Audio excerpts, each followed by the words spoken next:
noite, queridos amigos. Mais uma vez aqui estamos juntos, nesse momento de alegria, onde podemos refletir um pouco, estudar um pouco sobre o Evangelho, nas obras baseadas de Chico Xavier, psicografada por ele. Aqui no caso vamos estudar o livro Encontro Marcado, a lição número 25 de Emmanuel. O tema dessa lição é cooperadores. Entendo que ser um assunto bastante relevante, porque quando a gente pensa no trabalho cristão, no cristianismo, a cooperação é um elemento essencial de qualquer trabalho de caridade, qualquer trabalho cristão. E se nós formos procurar entender o que significa a palavra cooperação, é operar em conjunto. Então, o cristianismo, se formos estudar, né, a forma como ele se construiu, primeiro com Jesus, que ao chegar aqui, ele não trabalhou sozinho, ele convocou 12 discípulos que o acompanharam de perto e junto a ele foram responsáveis por começar a plantar a semente dos seus ensinamentos no coração dos homens. Primeiro começou em Jerusalém, depois ele contou com tantos outros cooperadores, sendo Paulo um grande nome, que nos possibilitou, através da sua ação, também, né, dentro de si e depois agindo com os gentios, nas viagens que fez, nas preleições que fazia, em toda a sua vida mesmo, por ação do trabalho de Paulo, podemos estar hoje, né, estudando esse tema e podendo até nos dizer cristãos. Então, toda a obra de Jesus, toda a obra cristã, ela foi feita e se fortalece até hoje em função da cooperação de todos aqueles que trabalharam com eles, em nome dessa obra, em benefício dessa obra e do Evangelho de Jesus, principalmente na aplicação do Evangelho em suas vidas e as suas vidas como exemplo, incentivando, inspirando outras vidas. Então, quando a gente pensa em Paulo, que é um nome muito forte dentro do cristianismo, principalmente para nós aqui do mundo ocidental, por toda a sua força, primeiro de caráter, e por todo o seu trabalho, toda a viagem, tanto que ele caminhou disseminando o evangelho e exemplificando o evangelho principalmente, não podemos falar de Paulo se não falamos de Estevão. Então, no livro Paulo e Estevão, no prefácio, Emmanuel, ele diz o seguinte, que a contribuição de Estevão e de outros personagens dessa história real vem confirmar a necessidade e a universalidade da lei de cooperação. Então, não existiria Paulo se não existisse Estevão. Porque o chamamento de Jesus, ele é feito a todo momento, para todo mundo. Alguns de forma mais direta, como foi para Paulo, para Saulo na época, quando Jesus aparece às portas de Damasco. Mas para todos nós, esse chamamento vem. Algumas vezes assim, né, mais direto, e outras vezes não tão direto, de maneiras mais sutis. Mas o chamamento vem.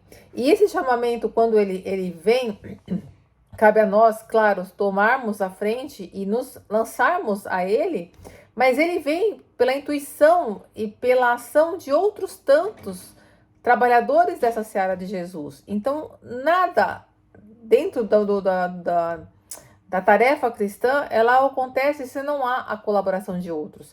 Então, quando Saulo, na época, né, ele foi intuído para ir conhecer aquele jovem que falavam, quando ele foi escutar Estevão, já era um chamamento. Quando ele se encontra com Estevão, no momento em que Estevão estava todo ensanguentado, e ouve de Estevão aquela fala, que quando ele encontra, né, a Abigail estava junto de ele, e a Abigail era irmã de Estevão e noiva de Saulo, que até então eles não sabiam disso, se reencontraram naquele momento. Então Estevão olha para Abigail e fala que Deus lhe abençoe, Abigail, porque Saulo é um homem muito bom, defendeu Moisés até o fim.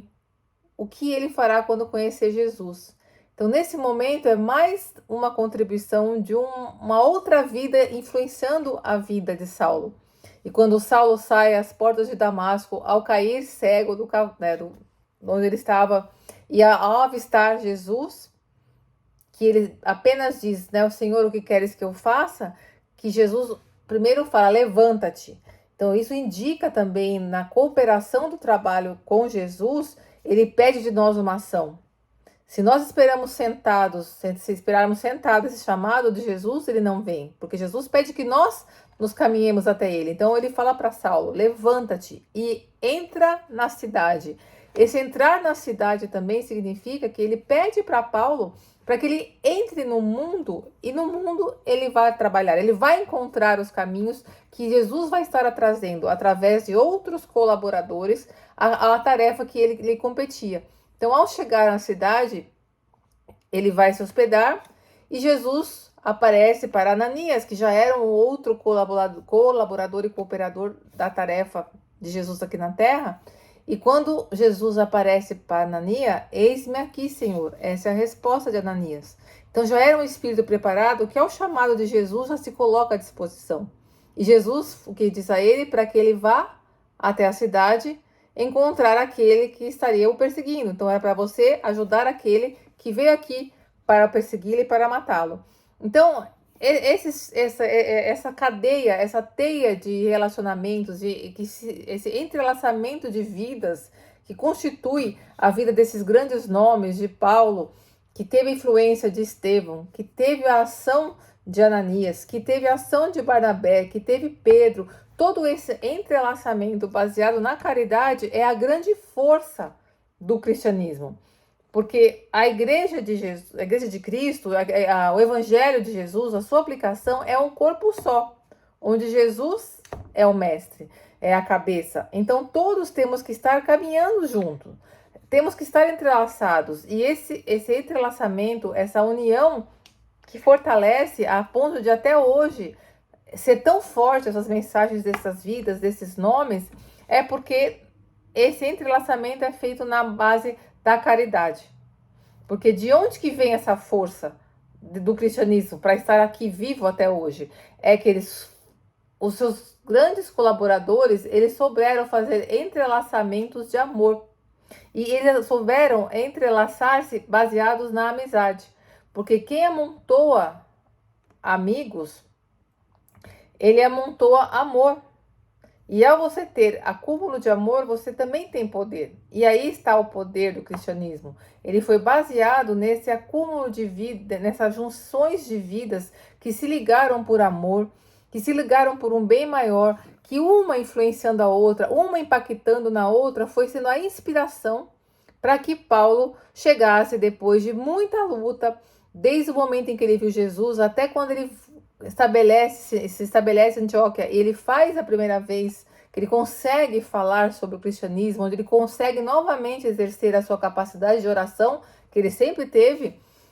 Todo um caminho foi percorrido, onde várias outras vidas, vários outros cooperadores auxiliaram para que ele encontrasse o sentido da sua tarefa, que ele encontrasse a força à sua tarefa.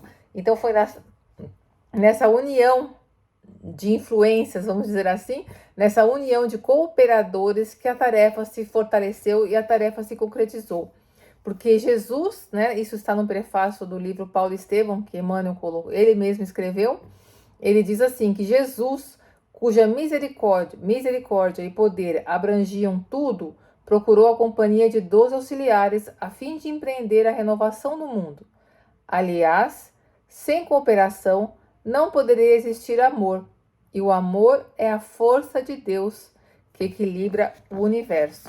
E finalizando essa mensagem, Emmanuel também conclui: amarás os teus cooperadores e aprenderás a conduzi-los com paciência e bondade, reconhecendo que qual ocorre contigo mesmo, somente na forja do trabalho e do tempo revelará a cada um deles o tamanho do seu ideal e a sua força de ação.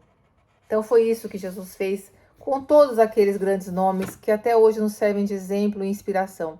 Ele soube esperar o tempo de cada um, claro que sempre mandando outros tantos colaboradores, outros tantos cooperadores, porque é assim que se constrói o seu evangelho no mundo, através do exercício da caridade e do amor, porque a cooperação é a grande arma que temos para que a gente se fortaleça, para que o outro se fortaleça. Então é nesse tempo e nesse auxílio mútuo que nós vamos nos transformar, vamos nos fortalecer para que o trabalho se fortaleça e o evangelho de Jesus seja implementado e seja colocado no mundo não na base da força, da imposição, mas da cooperação e da construção de laços eternos de amizade e amor.